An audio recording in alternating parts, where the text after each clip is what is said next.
اوائل بدعا در کفتی و دست پیک بدع ما بسلمانا بلاو بوی و کی بدعا خوارج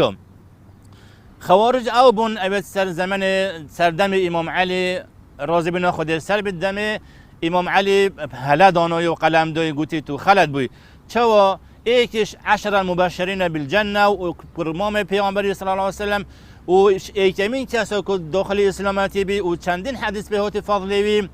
شنکو ای بیت یعنی اف فضلنا و اف شرازای دین دنا بیشت توی هلی توی خلاتی افهم روید بتا هیلوکی شخصی که نازان کسی که نازان کوما کو بسرمان بنوی اسلامتی هند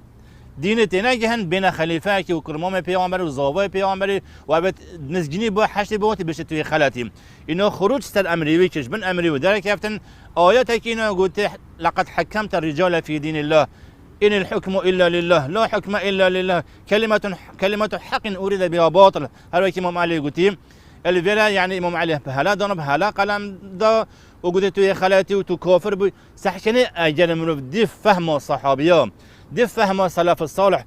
تو تفسير القرآن جناكي تو تفسير جل خالاتي دوم عندي بيا خوارج دش خوارج عندي بيا رافضي عندي بيا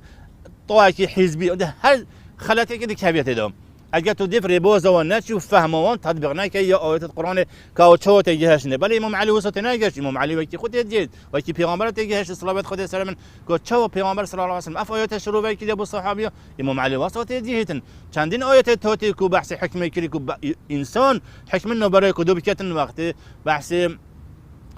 وإن خفتم شقاق بينهما فبعثوا حكما من أهله وحكما من أهلها يعني مو بين الدوجنومير أكا رب العالمين ما جال دبت إنسان حكما بجري بوشوان نو برا بسلمانا كو خين هيتر هيتن شو حكم درسنينا بله أبش تنجهش نمر أبش شيء أفخلت الإنسان تبيت عقيدة دو وبيت شتا سا ضلالات وخروج سا إمام بسلمانات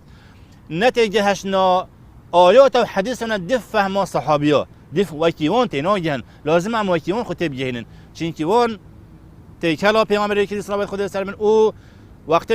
آیات تو داخل او تدیاشن جل دابون سر خود تطبیق کرد چوا پیامبر بود گفت اون واسه سر خود تطبیق کرد لا و لازمه واجب سلمه ام دف فهموان بچین و دف فهموان تطبیق بکن